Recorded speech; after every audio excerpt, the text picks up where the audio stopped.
They will all be taught by God. We hear this in our gospel today, which sort of goes hand in hand with what we've been hearing in the first reading today. Philip proclaiming the resurrection and teaching those who are inquiring about the faith.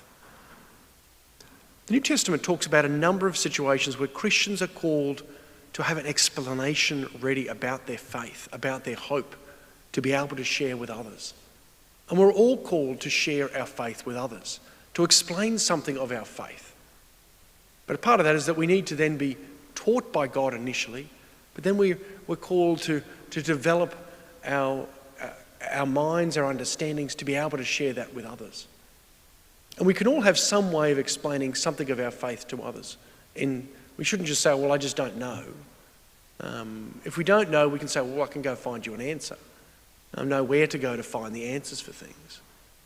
But we should be feeling confident enough to be able to talk about our faith with others and to explain some of our faith to others and help others on that journey of faith.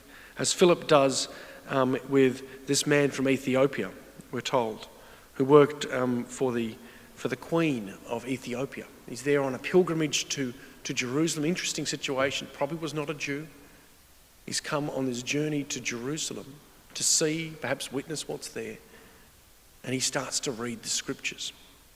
And we're told that this man from Ethiopia was reading the prophet Isaiah, and then Philip sees this, hears this, and thinks there's an opportunity. And so he then he starts to explain the faith to this man. And this man is then baptized, as we're told, and he walks on the journey. We're called to be people who assist others on that journey of faith.